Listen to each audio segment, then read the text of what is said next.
अस्सलाम वालेकुम देखने वालों, जैसा कि आपको पता है कि हुकूमत पाकिस्तान की तरफ से जो ऑर्डर हैं वो कादियानी जो है अपने अहमदी हाल के अंदर जो है वो मीनार नहीं बना सकते और इसके ख़िलाफ़ जो है वो कार्रवाई हो रही है। कोर्ट ऑर्डर लेके आए हैं कुछ लोग, तो प्रेडी थाने की तरफ से भी जो है SHO सज्जाद इस पर कार्रवाई देख रहे हैं और कराची इलेक्ट्रॉनिक मोबाइल मार्केट के जो जनरल सेक्रेटरी हैं हाजी नासिर खान तुर्क, वो इस सिलसिले के अंदर अभी अहम मीटिंग कर रहे हैं और ये आप सबका फ़र्ज़ है कि इसको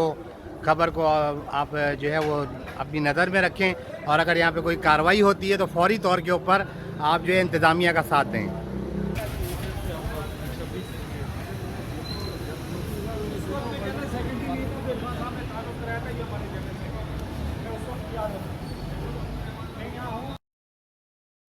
जी अस्सलाम वालेकुम भाई साहब, अभी मौजूदा सूरत हाल पे आपका क्या पैगाम है? जैसे अभी हमें मालूमात हासिल हुई हैं इस कादियानी हाल के जो मीनार हैं इसको तोड़ा जाएगा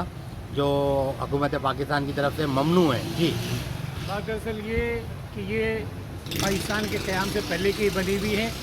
और अगर इसको कोर्ट ने ऑर्डर किया है तो जब तक पुलिस एक्शन नहीं लेती, जब तक कमिश्नर और DSC नहीं बोलते यहाँ कोई भी आ जाए तो वो पुलिस की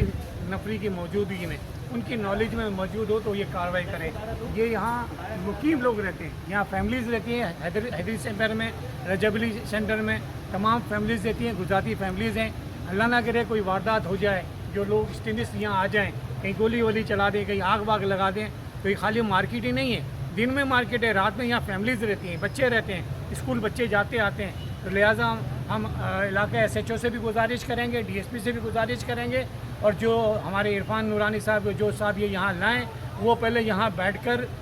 SHO से इंतज़ामिया से रब्ता रखें, उनको एतमाद में लेकर कोई काम करें। ऐसा ना हो कोई भी एक्सट्रीमिस्ट लोग यहाँ आ जाएँ और उसके साथ कोई शेरपसंद मिल जाएँ और यहाँ के हालात ख़राब हो जाएँ। इलेक्ट्रॉनिक की लाखों रुपए की दुकानें हैं, यहाँ लेबर्स काम करती हैं और मैंने पहले कहा था ये तीनों बिल्डिंग के अंदर फैमिलीज़ रहती हैं। ठीक है, थैंक यू वेरी मच। अच्छा सजाद भाई, ये जो कादियानियों के जो हाल है इसके ऊपर जो गुंबद बने हुए हैं इसको तोड़ने का ऑर्डर है आपके पास और जो अभी लोग आए हैं वो ऑर्डर लेके, अभी आपका क्या मैसेज है, क्या पैगाम है? नहीं जी, इस तरह का कोई भी ऑर्डर नहीं है। अभी सिर्फ हाई कोर्ट ने तफ्तीश के लिए हुक्म दिया है कि तफ्तीश मुकम्मल की जाए और चूंकि ये चंद दिनों के लिए होल्ड अप हो गया था, आज हाई कोर्ट ने तफ्तीश के लिए वो ऐड दिया है और आज हमारे जो SIO साहब हैं और तफ्तीशी अमला जो है वो आज तफ्तीश के लिए आया था, साइड इंस्पेक्शन के लिए आया था कि कौन सी जगह पर है जो ऑफिशियली हमने ये करना होता है। तो सिर्फ आज ये ऑफिशियली इंस्पेक्शन थी, कोई इस तरह का कोई ऑर्डर वगैरह ठीक है सर। और जो ऑर्डर इस तरह का अगर होना भी होगा तो वो कोर्ट डिसाइड करेगी, पुलिस या इंतजामिया या DC वगैरह ये कोई नहीं कर सकता। ठीक है sir, thank you very much.